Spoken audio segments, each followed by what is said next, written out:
Welcome, welcome, welcome. You're in the right place at the right time. It must be Tuesday. And I am your host, Dr. Ron. And I tell you, we've got a very fun filled show coming on today. My brother Boxx-A-Million is going to be here educating me about his music genre. And I'm so looking forward to it. It's going to be a lot of fun, hearing from another brother that's in the music industry that his genre is hip hop. I've had a few on last year, and he's going to be the first one this year to talk to us about what's going on with his genre of music and what they've got going on. So I'm looking forward to hearing from him. So let's not delay too long. We're going to start with our shout outs. I like to do shout outs every time I come on the air. I like to give a shout out to all of the health care heroes, all the people that are on the front line, keeping our loved ones alive and healing them up and sending them back to us in the midst of all of this that's going on in this pandemic. So I am uh, always glad to give them a shout out every time I come on the air. I always like to make sure that I shout them out and encourage people to wear your mask. Encourage people to keep your distance because this germ is running rampant all over the world. So please be careful. Please be safe. Don't get yourself, caught up in the rhetoric talking about, oh, it's okay. It's all right to go back out into the world. Don't do it. Don't do it because people are getting sick and dying every day. We are over 800,000 deaths in America alone. So I encourage people to please be careful, be safe, don't be foolish. Okay. We want you to stick around because I need y'all to stay as fans. Okay. I need y'all to like and share my videos. So I need y'all to stick around. Okay. Also, like to give a shout out to uh, all of the pastors that are on the front line, all of the pastors that are out there, keeping us spiritually uplifted and motivated. If you've got a spiritual leader, please continue to pray for them. Please keep them lifted up, keep them encouraged, because this is strange times. Okay, whether you know it or not, these are strange times. Okay, so definitely be careful, okay, and celebrate your leadership. All right. Let's go over here. A special shout out to my leader, Dr. Lloyd Michael Hunt. I want to invite you all to go over to my website, ask-dr-ron.com. When you get over there, I want you to scroll down and check out all of our advertisers. We have a few of them listed here. We've got RRJ Webb.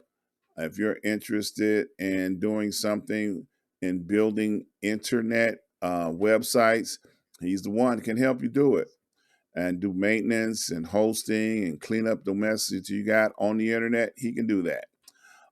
Prince Hunter Financial Group.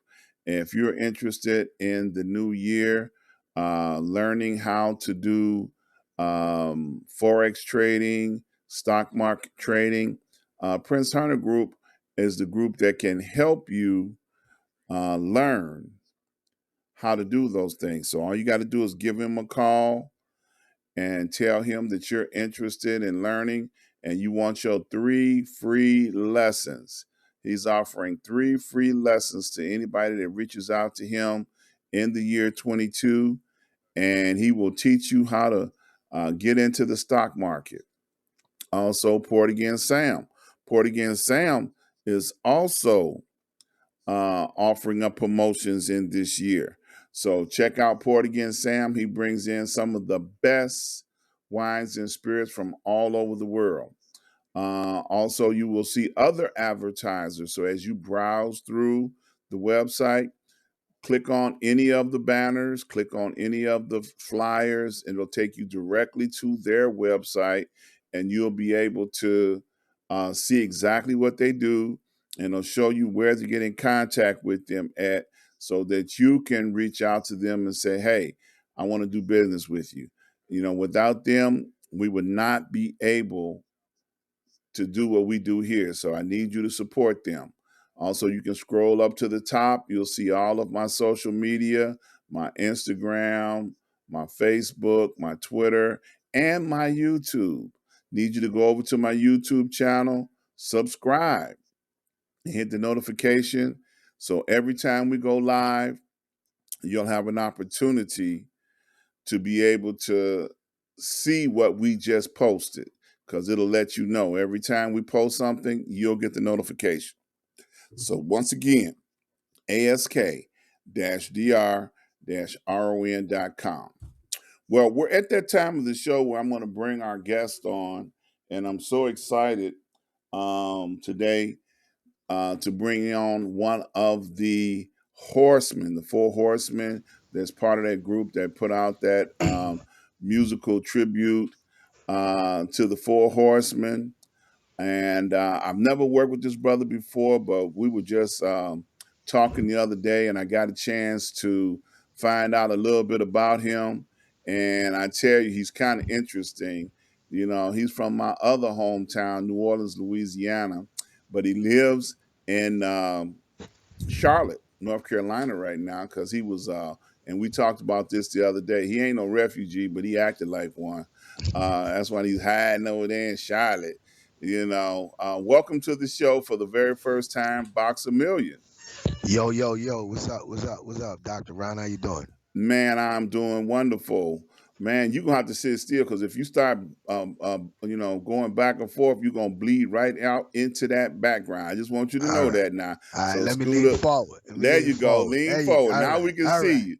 you. All He right. got his all logo up there. He all professional and stuff. Because I definitely Yeah. don't want him to fade into the background. He too dark for that.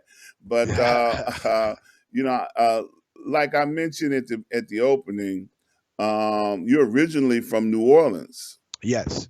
Originally Okay. from New Orleans, Ninth Ward and Gretna, both sides of the river. Yeah, yeah. So, I've lived in New Orleans for about 9 years. My oldest kids were from New Orleans. I got grandkids down there, so I know a lot about New Orleans. Yeah. And two of them places you named kind of rough neighborhoods, boy. Yeah, man. You came up in the Ninth Ward. Oh Yeah. man, Yeah, man. and Gretna too, because Yeah. they had a saying, man, don't go across the river. Messing around, boy. You might not come back. Nah, You that's know. some of the most crooked police in America. You know? Yeah, New Orleans. New Orleans got a reputation, brother. Yeah, man. And the Ninth Ward, man. Let's see, Yeah, man. Desire and Florida projects, right? Yeah, my both my parents from the Desire. I never grew up in the Desire, but they both from the Desire.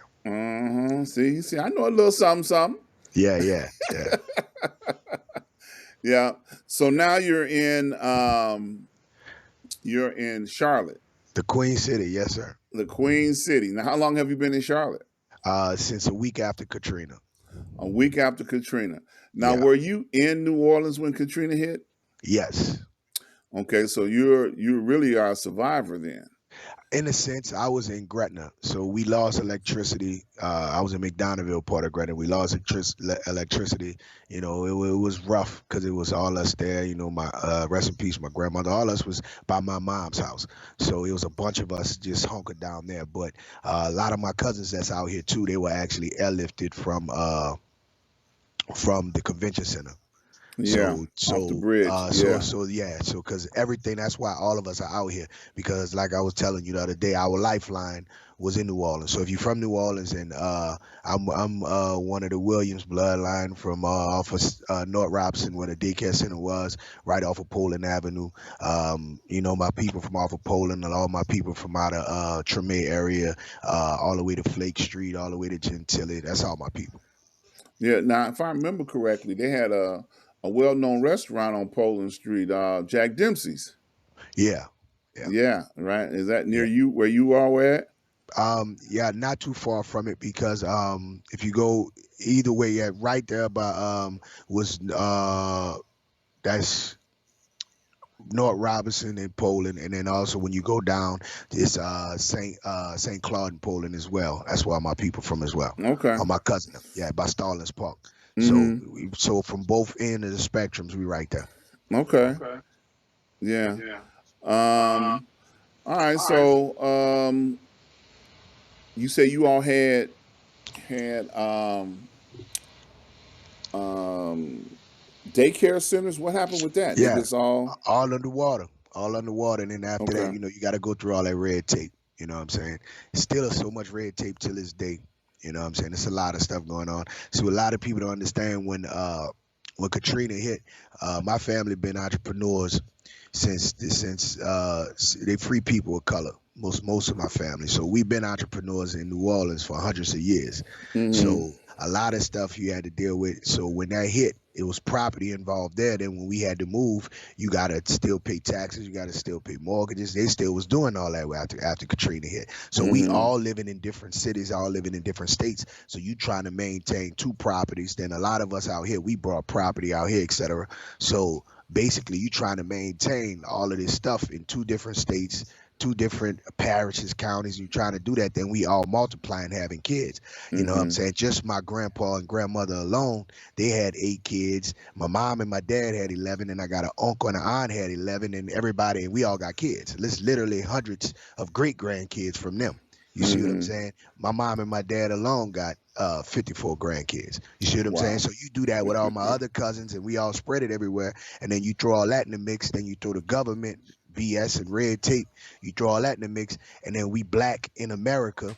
Ain't no way we could afford all that, man.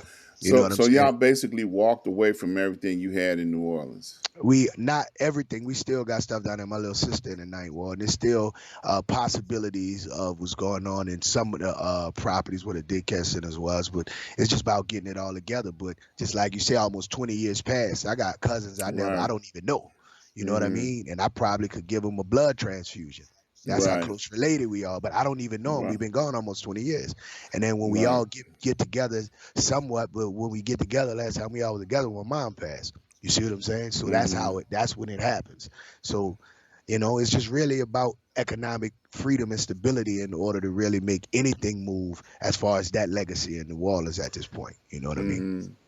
Now, I want to hit on this. Now, most of your family, your immediate family and your family Hmm. came up to Charlotte.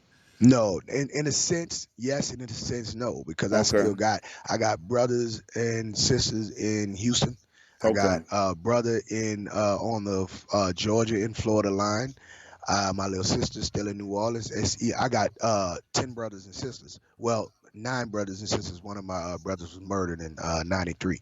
So we all spread it around everywhere. And then I got some of my nephews are old and as of age as well. So you know what I'm saying? So we all Mm-hmm. spread it around. So when Katrina hit, we all just dispersed and got it how you live in a sense. And it's just Okay. some of us ended up here, some of us ended in Houston, some ended in Atlanta, some ended up staying in the city. Okay.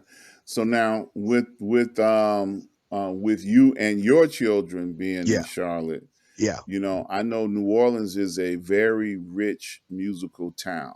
yes. It's a lot of families that Hmm. are family music legacies, like the Yeah. Nevilles. There are so many to start naming, Hmm. right now that are from New Orleans.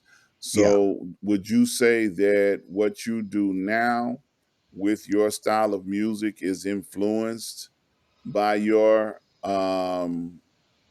New Orleans background? Oh, of course. My grandmother's brother was David Fatman Williams. Okay. Yeah. I So never and knew my I never knew David Fatman Williams. I knew a lot of musicians from there, yeah. but that's not one that I got a chance to know. Yeah. Yeah, David Fatman Williams and my own Alan Williams was a known drummer in New Orleans back in the '80s, He in Houston, Texas now, 70s, 80s, 90s as well. So Uh-huh. music in me. All my cousins play instruments. I started off in the band, but by the time we moved to the West Bank, the West Bank is more sports than band related. So Mm-hmm. we kind of transitioned from band into more playing in the sports. But I went to most of my elementary school was in Orleans Parish. So the Okay. schools I went to in elementary, I was in the band since the first grade. So Okay. but after just switching over, I can't tell you how to play an instrument now because that was so Okay. long ago. But I started off on the saxophone. I was in the beginners class. Yeah. Okay. So you didn't evolve into the marching band. No, I never got a chance because by the time we moved to the West Bank, in our neighborhood, we went to McDonough 26, and that school didn't really push band like that. So by the time you left there, then you go to Terrytown to middle school or junior high school, they band was terrible. So that was something you didn't want to get into that. You said you it know, was terrible. yeah, that was terrible. You didn't want to get into that. You know, I find and that hard to believe, man. Ain't no nah, it such was thing as terrible. bad The thing, music in New oh, Orleans, oh, man. oh, man, nah, they was terrible. Now they might be different after Katrina because it's the influx and the mixture of everybody. But now, Uh-huh. 1993, Liver Days junior high school band was terrible, and that's Say they all they was had was terrible. just the band, and they didn't even get football until what 1996, my last Okay. year there. You know what I'm saying? So Uh, that junior high school was different. All we did was fight and gang bang. You hear me? oh That's what Lord. that school was about. Which gave you your roots, Yeah, to get yeah. into the Oh, hip hop music. I not necessarily hip hop. I was actually born in it. My brother, who was murdered in '93, Mm. he actually was a dope MC. A lot of people that's known in New Orleans now. That's kind of elder statesmen. They know who my brother was. They had affiliations with him to a certain degree, and my brother was before his time with hip hop. Man, I still actually got all his raps. So he died in '93. So 91, 92, 93, he was kind of on a wavelength of where you saw music got to in like 95, 96. So he was ahead of his time at that moment. You know what I'm saying? He had a bright future in front of him as far as music. So I really idolized him and patterned majority of the way I approached music and how good I am at it behind him. And also my brother that's right over me, my brother 13. So I modeled a lot of around them, and then I'm from Gretna, and everybody that knows Gretna got some, and from New Orleans, some of the illest writers and rappers. And I was blessed to be come up under cats like Black Bandera Roderick, or my big homie Holloway that used to be with No Limit, and G Spade used to be with No Limit, Dolio, all those cats that was Ghetto Commission, Carlos Stevens that was with Beats by the Pound with No Limit. You know what I'm saying? So I was blessed to come up under all these type of cats. My big homie Kirk, who had Ricochet Records, took us under his wing when we was running the streets, and put us in the studio and stuff when we was 12, 13. So I always was around certain people at certain times. I was able, me and Ice Mike jam to this day, but my first experience just being around Ice Mike standing by the DJ booth when I was 12. He don't remember it, but I tell him all the time, I'm like, man, just being able to stand next to you by the DJ booth when I was 12 years old, you know what I'm saying, being able to do all that. So a lot of the stuff with this hip hop stuff, I'm deeply, deeply rooted into this and music. You know what I mean?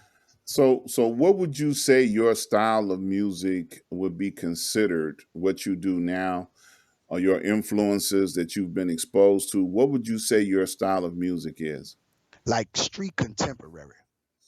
You know what I'm saying? If you were to put it like that, like Marvin Gaye in a sense, the stuff Marvin Gaye used to talk about. Like he'll tell you about what was really going on in the world and in the streets. It's just in a hip hop form. Al Green, kind of like soul contemporary street music with that element, but at the same time, I'm not promoting nothing. You know what I mean? Because I really Mm-hmm. come from it. I really lived it. I went to prison at 16. Like a Mm-hmm. lot of stuff. Not saying rappers don't live what they talking about, but I really had a chance to go through it. You know what I mean? And Mm-hmm. I know what it's really about. And it's not always glitz and glamour to majority of us. We are in the major percent of the people that's gonna see the negative results of it. It's a small percentage that actually sees the glitz and the glamour from the street life. It's not majority of us that don't. And then you have to deal with, once you do wake up and realize you behind the eight ball, you playing catch up. You know what I'm Mm-hmm. saying? So when Katrina did hit, I was almost 24 years old. Imagine I was playing catch up. I'm going into Mm-hmm. the real world. New Orleans is a great place, but New Orleans is a small dot compared to the planet. And then Mm-hmm. even speaking in America, just knowing how America move. Wall Street was the crash. The market come here to Charlotte. So I'm in this place. I come to this place and I'm a street dude. You know what I'm saying? That just changed his life, just got it together.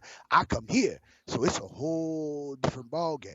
They don't even hustle the way we hustle. They don't even move work the way we move work. They're not even street cats the way we street cats. So the whole dynamic of everything is different. So what everybody got to understand is that, you know what I'm saying? Like, if you got to do what you have to do in the streets, I understand it because I've been there, but that ain't the end all and be all. You know what I mean? Mm-hmm. Yeah. So, do you sample a lot of older music?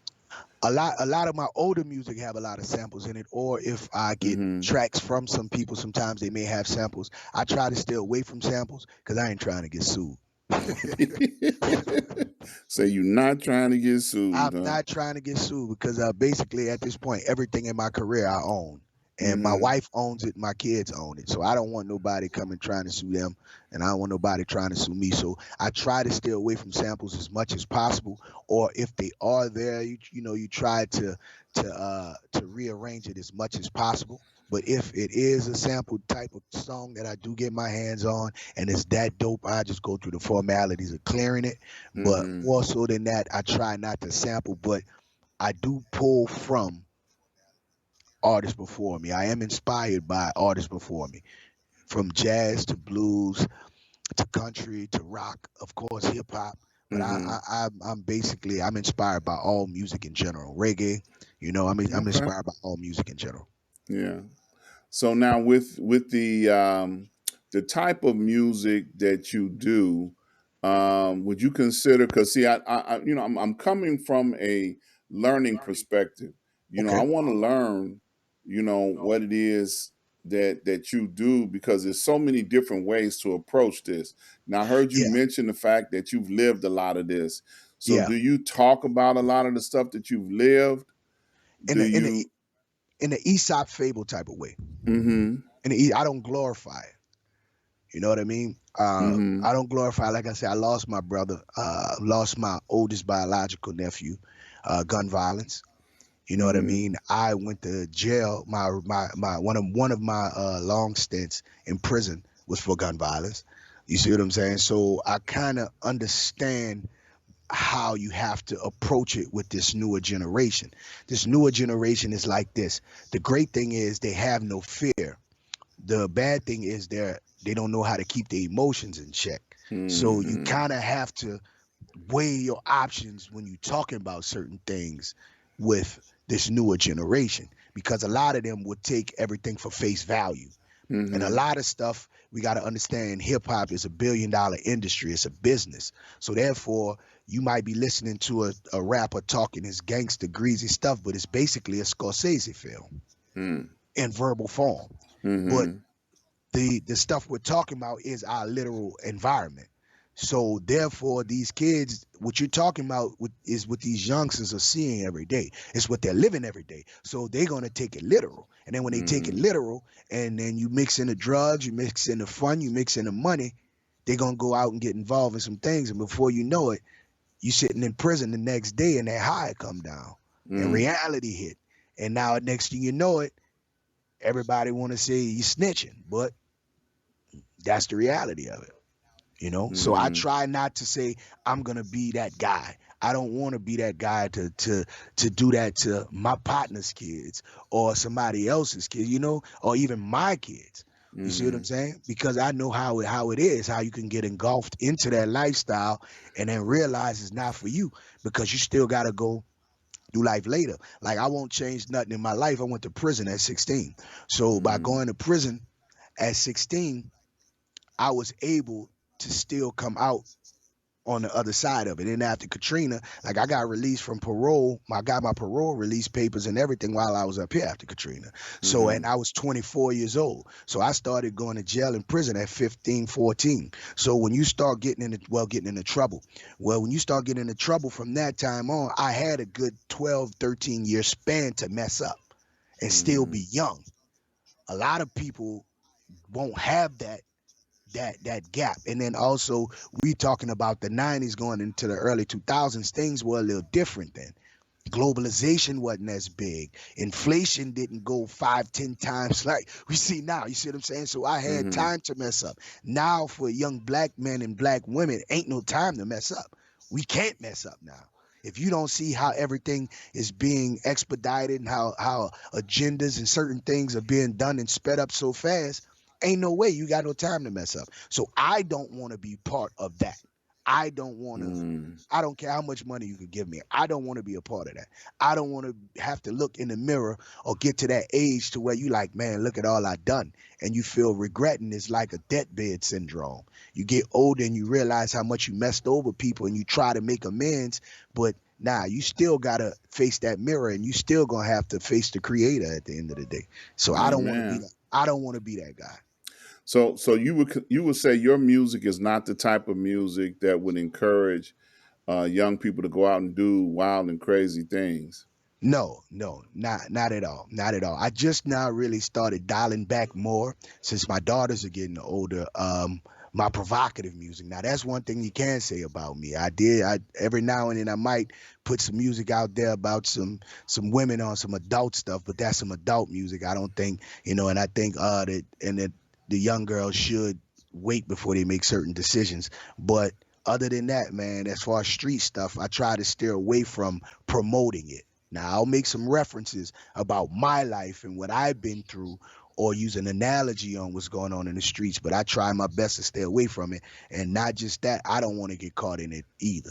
I don't Mm-hmm. want to put my family members in position to have to go do certain stuff because if I get into it, I got a boatload of cousins and brothers, and all of us right now don't mess with the streets. None of us that are Mm-hmm. adults, nobody don't mess with the streets because if we go in that water, we all go in that water. My cousin Mm-hmm. called me right now, tell me I got it, whatever, whoop the woo, I'm gone. I Mm-hmm. call him, he gone. My brother, any one of my brothers called me, I'm gone. You see, any one of my close Mm-hmm. partners, I jumped the ditch with in Gretna or played tag, throw up football with in Starlings Park. They call me, it's on. You see what I'm saying? So Mm-hmm. try my best to navigate that and stay away from that because if I go and I do something crazy, who got my wife and my kids? You see what I Right. mean? Exactly. Yeah. So question. Would you say your music you would allow your children to listen to it? Because I like to always try to get that question in, to artists who are creating music that young people grab a hold of. Yeah, my kids listen to my music and they do music with me too. Okay. If you listen to some of my songs, they're on my songs, and I just give them a choice if they want to do it. They're real talented as far as anything artistic. My kids are real talented with it, and as they grow older, they're singing more, they're messing around with hip hop more, a little bit more. But I give them a choice, because that's what my pops did us. My pops had us. My sister actually, one of my older sisters, been Apollo before and everything. He used to have us all together spinning, stepping, singing in Temptations, doing all that, playing the guitar. But he said something to me a few years ago. And I asked him because I was like, why you didn't put so much into it? Why you was like Joe Jackson with us? And he said, I wanted y'all to be kids. He said, look at how many kids actually get into the music industry. And sometimes look how their lives ended up. And he said, Mm-hmm. look at your life without really having a music industry, just being your little neighborhood superstar. You almost killed yourself, all the drugs and stuff you was doing. So it kind of Right. made sense. So a lot of stuff with my kids, I'm just letting them decide. And if they want to, they can. And if they don't want to, they don't have to. It's just that, but when they do get on music with me and they do certain stuff, then I'm like, now you got to follow through. Because I'm big on if anything you put anything into anything, you better follow through with it. So tell me no, you don't want to sing on a microphone before I ask you to do it. Because if I ask you to do it and you sing on it and I put it out, now you got to follow through. You know. So that's basically how I deal with it with my kids. Okay. Now, also dealing with young people. Do you promote the sagging pants stuff? Because that's a big No, thing. nah, I You don't. I know. don't do that. I never was into that. Okay. Like even when we wore the I wear 36 now, but even when we was teenagers and we wore 38s and 40 size jeans, we at least put on belts Mm-hmm. and rags. We'll sag a little bit, but we never had our to where our ass was hanging out. You know what I'm saying? I've been in the penitentiary. I know what that is. You know what I mean? That makes a big difference, don't it? Yeah, man. Yeah, yeah, man. When you really know what it means. Yeah. So sometimes they'll be like, man, Unc, go ahead on with all that. When I run across the young cats I rock with, and I say, man, pull your pants up, bro. You know Hmm. what I mean? Yeah. So, do you feel accountable to try and help the young generation see things in a different light since you speak their language and music? I'm kind of a bridge because like out of the four horsemen, I'm the youngest one. So I'm kind of a bridge because I'm the end of the 70s generation and I'm the beginning of the millennials.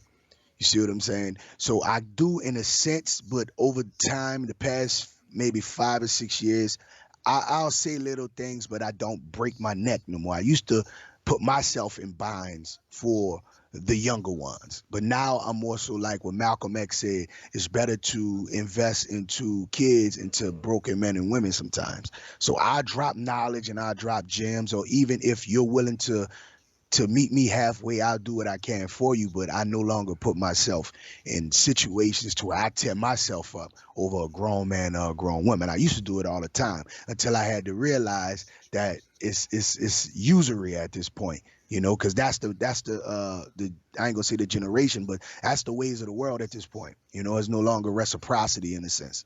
You know what I'm Hmm. saying? So I kind of approach it differently. So if you can meet me halfway, basically like a safety deposit box, the banker gonna turn the key. You have a key as well, and the only way you can open the safety deposit box if we both can turn the key. So I'm at that point with adults. You turn your key, okay, I'm gonna turn my key. And then you know what I'm saying? Let me see you turn Right. your key, then I'll turn my key. But outside of that, I'm not breaking my neck no more. I got 5 kids, man. Hmm. You know what I'm saying? I got my oldest son, he 12, and he on the spectrum. He high functioning on the spectrum. And he's able to do a lot of great things, but it's you gotta imagine the attention I have to put into it. Then he's going into the aspect of being a teenager. So besides that and having 3 daughters, and then my youngest son, he New Orleans up and down. So with dealing with that, and then plus I got 50 something nieces and nephews, and they all Uncle Box, Uncle Box, Uncle Box. So besides, yeah, man, I got a lot. I don't have time for it I unless know it's that's worth right. my investment. Malcolm X Yeah. said some great. That was one of the greatest quotes I think he's ever said, and I always use that quote. Hmm. Now you mentioned the Four Horsemen a couple of times, so let's talk about that project.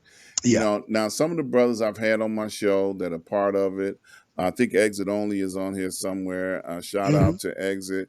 Whoa, Um, brother. you, Go ahead.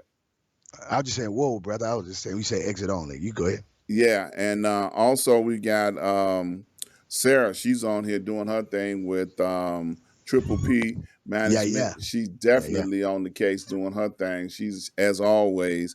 S- Superhero. yeah, she was one of the reasons why we're together, doing what we're doing. But let's talk about that project. Okay. What was what was the mindset going into the Four Horsemen? The Four Horsemen basically. What happened was I'm gonna try to condense it down. What happened was me and Lord Nexus are part of the New Orleans Bomb Squad. I had a song called Today. I reached out to Lord Nexus and Slick Dub to get on and link them to Exit Only. All us already was fans of each other's music already, and then I knew he was real connected with Slick Dub. So Slick Dub had before then. Slick Dub already sent a song called Rhyme Animal out, produced by Prime Time. Shout out Prime. And then with Rhyme Animal, uh, Slick sent it to me. He sent it to Exit, and so then it was time to shoot the video. So we were trying to shoot the video for Mardi Gras of 2020.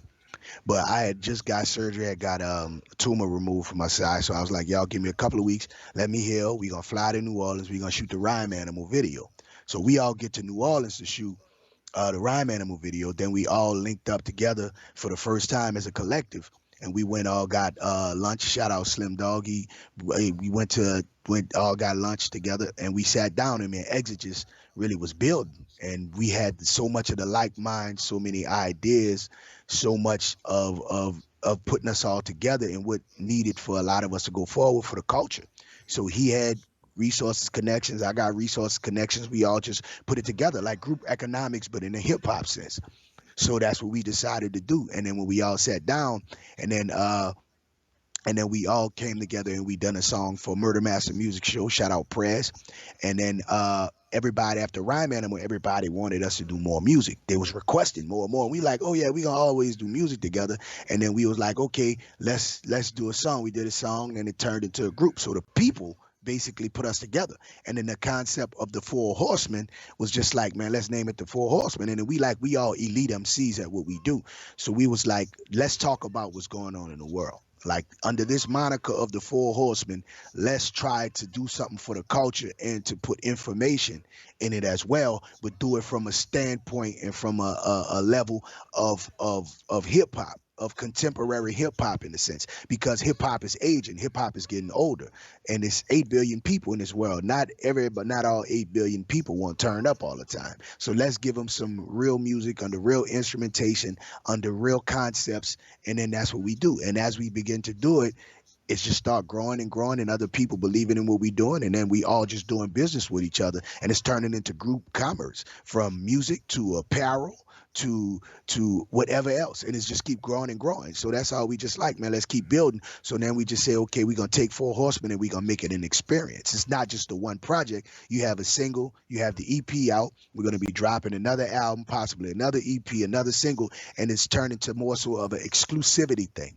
So it's basically when it's like, in a sense, if you look at Revelation and using that actual aspect of Revelation and of the content revolving around it. So we're living in some crazy times now, and it's a lot of information that needs to be put out to our community on a regular level, on a eye level, not of a I have to look up at you level, but I can look at you in your eyes level. So that's basically what the Four Horsemen is the information we're talking about is for the people. It's the real authentic aspect of hip hop, what it was for information, that we just giving the information in that. And so we doing it under the Four Horsemen moniker, because once you really figure, you say Four Horsemen, if anybody have any sense or understand what the Four Horsemen represent, then you like, and then you listen to the music, and then you like, whoa, it's real, but we putting it on a level where everybody can understand it, you know? Okay.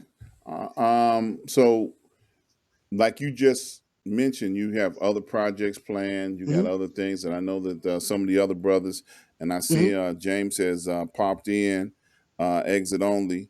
Tangi just popped in. Shout out to Tangi Smith. You know, so you guys are planning on continuous, you know, growth in this Four Horsemen arena, you Yeah. know, and it's individual artists that collaborating together. So you're showing that you all can work together and do things together, Yes. Yes. you know, because Yeah. you know, and that's a beautiful thing. I got a project that I do each and every Thursday on Street News Now, where there's six of us. All of us are, you know, independently moguls to our own, but we all come together collectively to do a show, and we get along and we work together, and we tackle the issues of the world. So I understand the concept very clearly on Yeah. what you guys have done, and you know, I applaud you guys, you know, for what you're doing and what you've done. And I've had a chance to talk to quite a few of the brothers that are part of you know, affiliation with Sarah and Triple P Management. She's got her information on the chat as well, you guys. So if you're not familiar with Triple P Management, you need to ask somebody how to get to her. Reach out to her, and if you want to get some good information about, you know, how business is done and done properly, she is the one to talk to. She gonna help you out, put you on the right track. Now, don't waste her time, y'all. Don't be calling up talking about, hey, baby. She ain't gonna want to hear that. Okay, because she definitely be working. She be working hard. And just like Boxx-A-Million, boy, I tell you, he just got awful work. And I'm Rolled talking over about from his what? 9 to 5, Yeah, yeah, and jump right on here.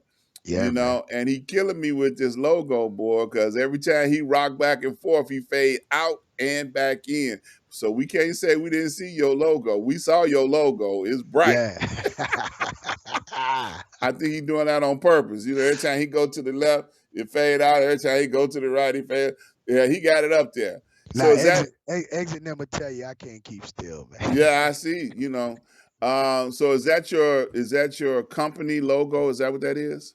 It's basically a brand. My company logo is really just Boxx-A-Million Incorporated, but this is the brand that I basically do. It's artistic. If you look at it, it's B Royalty with two X's, boxes with two X's. So you basically be royalty. And if you trace over what's in the middle, the royalty, it's like an actual rectangle. So it's spelling box, and then it has a crown on top of it. So basically saying that be royalty. You know what I'm saying? Okay. Know who you are. Be royalty. All right. So them two X's ain't got nothing to do with X-rated, huh? Nah. It's just actually, no, I got a crazy story. You know what I'm saying? How I got the two exes. Rest in peace, Damian Peanut Higgins, my partner. We grew up with since kids. We used to fight a lot. So my actual original nickname was Shoebox. It was given to me by Coach Emmanuel Bozeman. Rest in peace, Coach B. They called me Shoebox because when I was 11, I had to get an adult size helmet to play football. Okay. So he said you had a shoebox head. And so it graduated to my partner, Peanut. He used to always say I knock people out. So when we used to spray paint our gang names everywhere, he started spray painting my name with just BOXX. He the one took the shoe off and put BOXX. So since like 12 years old, 13, it went from shoebox to box. And so after that, but it was this female, right? That man, she tried to talk me into this was like maybe 2003ish, 2ish. Tried to talk me into putting three X's on the end of my name. I was like, no, man, I ain't no porn star. She actually was trying to talk me into doing porn stuff. That was that long ago. I was like, nah, man, my mama would kill me. Yeah, my mama love the law too Oh, much. My daddy love the law oh, too much. Boy, I know that's right. they'll disown me.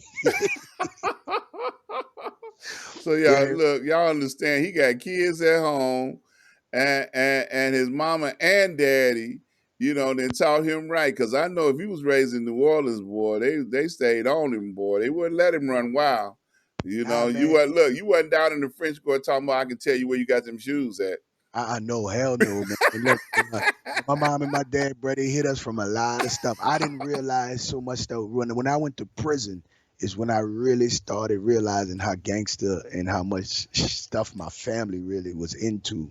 You know, Mm-hmm. my parents did a great job at hiding us from a lot of stuff as kids. It's Yeah. when we started preteens and teens is when we started venturing off, and you start realizing, hold up, we ain't the Brady Bunch. You know, because there was 11 of us. Nah, they did a great job. It was 11 of us, and I it was know eight that's boys. right.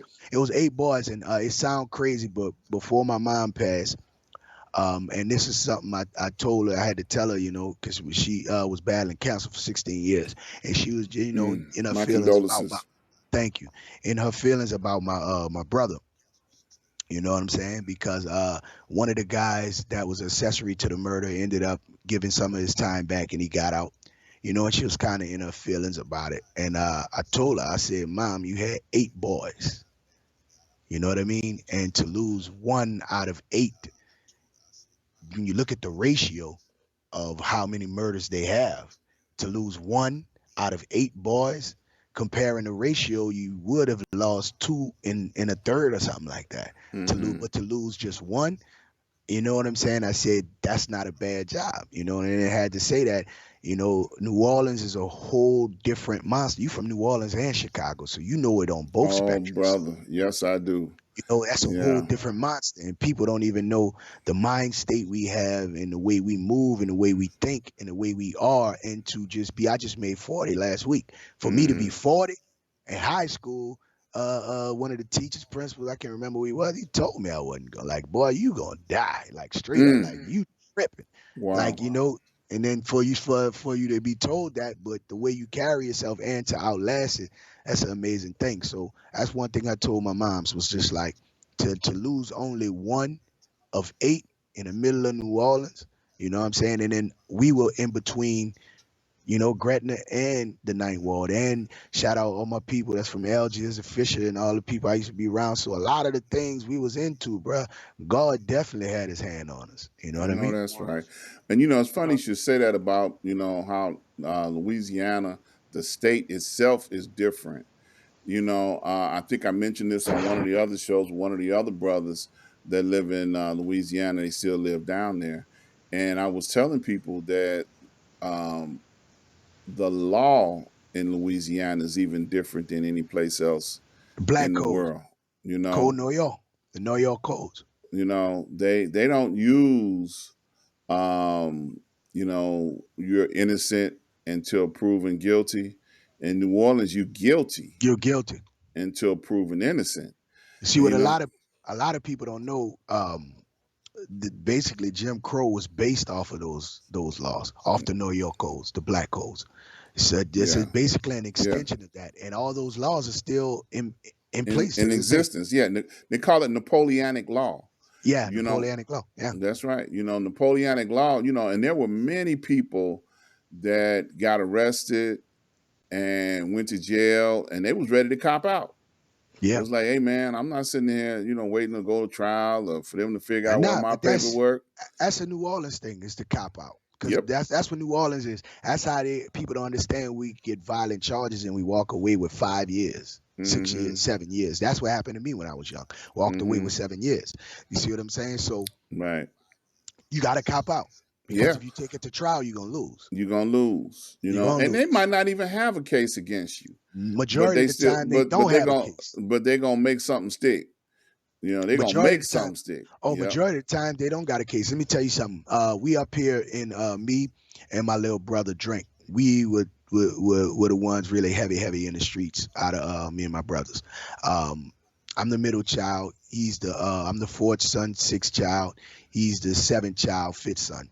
And we're a year apart. So we was heavily in the streets together. And we the ones who really got our lives together now at this point, businessmen, entrepreneurs. And both of us, a few years back, went through the process of trying to get our record expunged. Mm-hmm. Lawyer called back from New Orleans and she said, "What did y'all do?" I'm like, "What you Mm-hmm. talking about?" She said, "Them people said no.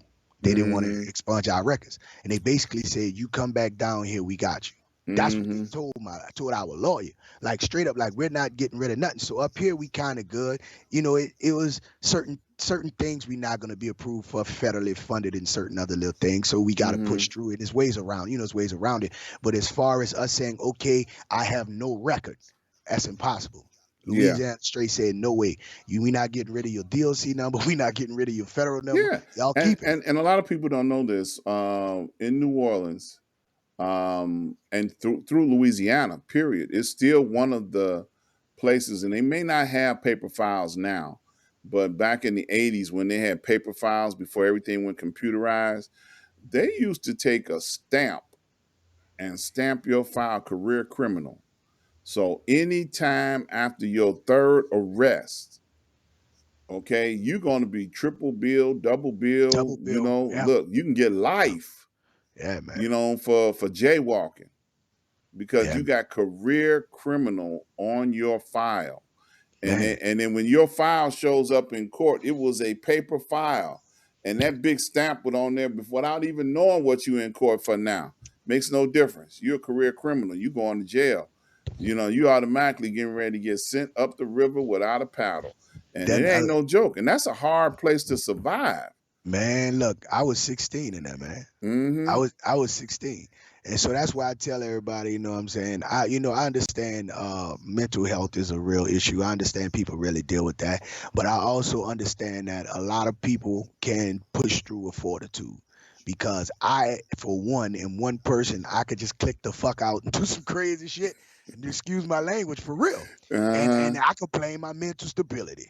All Yeah. the stuff I've been through since a 16-year-old, 15-year-old child, man, look, I could click all the way out and be like, look, man, look, I'm thrown off because of all this.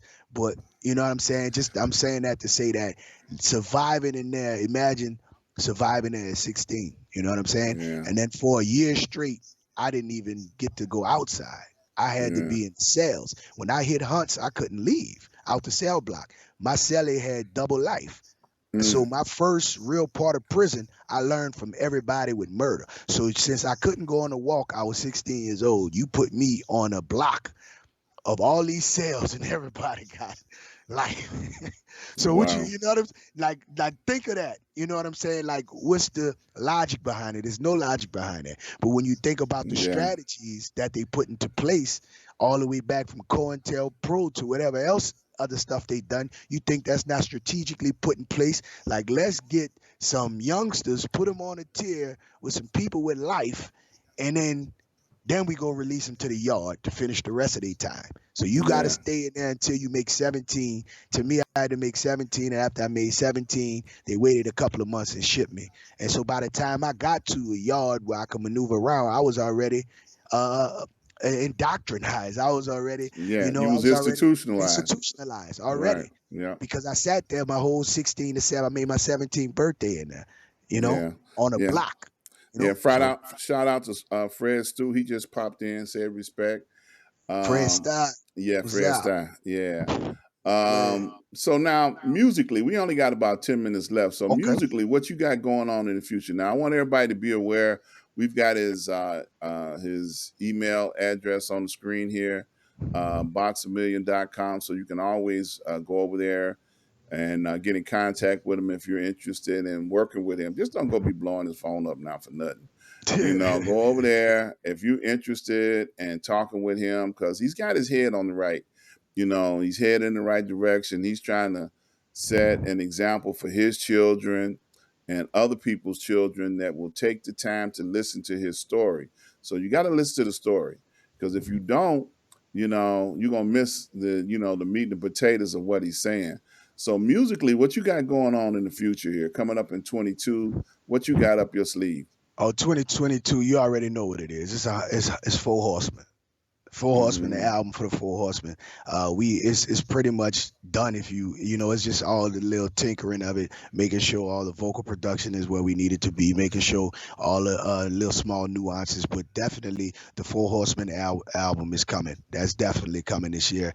And also just continuing is videos from my last project I put out, Winning Season, in 2020. I'm still working with a lot of the stuff with that, but between that and the Four Horsemen, it's always a lot. And then regular life, and I'm helping my brother, my older brother, 13. He about to put out another album soon, helping him produce that album, getting that album together. Also working on a joint project I've been working on. We taking our time with it. Me and my partner Logic from out of LA. You know what I'm saying? Shout out Logic. Everybody know we always every now and then link up and do some dynamic work together. We've been working on that back and forth. Always working with Ice Mike 1200. That's a definite. Been working on some stuff with him as well. F Dot been working on stuff with him as well, and a lot of stuff is just mainly really mixing, engineering a lot of music and doing little production and getting back into moving around again in 22. I'm hopefully ducking this daggone coronavirus and all these strands, but back moving around outside. You know what I'm saying? So I get my hands in more projects and assisting other artists with writing, arranging, production, and stuff like that. Back to where I was at, you know what I'm saying, before coronavirus hit and before my last surgery. Yeah. Well, I'm gonna say this. Let me give a testimony right quick. New Year's Eve, these brothers invited me on to a Zoom call, and I showed up. And I got an opportunity to hang out with the hip hop crew. I know I was the oldest one on there. I ain't got no dreads and I ain't got no lyrics and none of that stuff to throw down. But I was still honored to be there to see and receive the positive energy that these brothers were putting down on New Year's Eve. And I talked to Exit later, I think the next day, and he was saying, man, we was on the air till about 4 o'clock in the morning, hanging out, on that live Zoom. And people don't stay places that's not enjoyable to them. Now, I had other, places that I had to go to, but I stopped in and I helped welcome in, New Year's on the East Coast with these brothers. And it was quite enjoyable. And I'd do it again. I don't have a problem with that. And I told them, I said, look, I can't take a drink on New Year's on the East Coast. I saved my toast to when we got to, to Central Time Zone, because I knew I wasn't gonna make it if I started early, you know. But it was an honor and a privilege to hang out with you brothers, because I saw the positiveness that you guys were about and the love that you all have for one another. And I applaud you. It's not like no backstabbing where y'all gonna talk about each other behind each other's Nah, back. nah, nah. These are grown men, and they doing what grown men do. The They're thing is, inspiring one another. yes, yeah. The thing is also to add on that, we ostracized. All of us that you see together, we are the underdogs. We the ones who the industry blackball, who the industry hate, who they don't like, who they jealous of, et cetera, et cetera, et cetera. So we came together under a thing like, how can we help more people like us? That's our only thing. You know what I'm saying? And we'll everybody don't understand, majority of the world is like us. Yeah, that's It's true. just not what's projected to us. It's just not what's promoted to us. So we here for the people, the culture. We Amen. here for the people, I and like that's what that. the people see. The people see we here for the people, and when you for the Yeah. people, you're undeniable. And the only thing is, we just letting them. They seeing it. The bigger you grow, the more numbers you get, you're undeniable. And that's this is just the beginning of it. This the Four Horsemen is the beta project. All right. What we have in store, we have in mind the Most High blessed man. Let no man curse it. You know what I All mean? right. All right. Now look, I always ask this question. This is coming down to the last couple of minutes of the show. Okay. What is it that you like to leave with the people before we get out of here today? Wow. Life, man.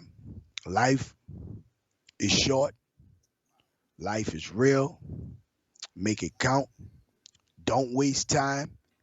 And don't buy into what's promoted. All the separatism is promoted. All the hate. If you look at social media now, it's full of hate, and I don't like this one, and this one don't like this one, and this one is this one, and watch out because people gonna do you this one. Man, look here. You set your boundaries, you set your intentions, you understand, you move with love, and the right people gonna come around. You know what I'm saying? And that's how I'm learning, and that's what I'm getting to in life. Leave the negativity where it's at, let that ride. Because right now that's what's heavily promoted in all y'all algorithms when you click on these apps. And that's what I'm saying. Where we at now going forward after these last 2 years, that's what everybody need to realize at this point. You know what I'm saying? If it ain't real, leave it be. That's all I Amen. gotta say. I Live love it. life, love life. Y'all bless. You hear me? Man, well said, my brother. I got to give Exit Only's comment here. He said, Dr. Ron, from the heart, we appreciate you, brother 100. I appreciate you too, Exit. Thank you, my brother. Amen. I love it. I appreciate the invitation. And look, I'm glad to have been invited, man, because y'all could have invited anybody else in my spot, And I also got a chance to pick on my nephew, white boy James Frazier. I Yeah. got a chance to pick on him. That was fun. Yeah, I've been leaving messages all over the country for him, and he still ain't called me yet. But that's all right. I'm gonna get him. I'm gonna catch him again. I'm gonna have to invite him back on the show to talk about him. Well, Yeah. look, man, I appreciate you taking time out of your busy schedule. You gonna come back and see me again? Man, whenever you ready, just holler at me, scream at me. Let me know. I'm Definitely, back. I'm definitely. back. We can do this again, because Yes, I sir. enjoyed every bit of. We got so much, to talk about New Orleans, man. We ain't even get deep We ain't into even that. scratch we ain't scratched the I surface, you know, heard me? man. We ain't Look, scratched the you surface. remember Sam's that used to be uptown underneath the Mississippi Bridge. It Nah. was a all night sandwich shop called Sam's, and it was a pool hall. Nah, 24 hours. Oh, you was too young. You don't I remember probably was that. too young. Yeah, Yeah. my time in the city, like I was able to go in bar rooms a little bit, but my Uh-huh. time in the city really started like Uh-huh. 96, 97, 98. Around that Okay. time is when I really started moving around in the city. Yeah, I was gone. I was back in Chicago by then. But Yeah. look, man, I appreciate you. Much love and blessings to you and your family in 2022. Peace and love in 2022, man. I hope you're able to, everything you touch turn into a blessing, man. I appreciate it. Likewise. Likewise. Yeah, Appreciate that, man. yeah. Appreciate it. You stay right there. Don't go anywhere. We got to get out of here, y'all. We've had a great show today. Let me flip over here. I'm going to ask you all to please support, make donations. This is all my Cash App information, all of my financial information. Please go over to ask-dr-ron.com and support all of our sponsors, support all of our advertisers. Without them, we would not be able to do what we do here. We appreciate you. All those that have made contributions, we thank you. Please subscribe to my YouTube channel. Please share all the information. We need your support. We're going to try and do bigger and better things in 22. So I'm looking forward to all of your support. So see you all on next week. Peace and love.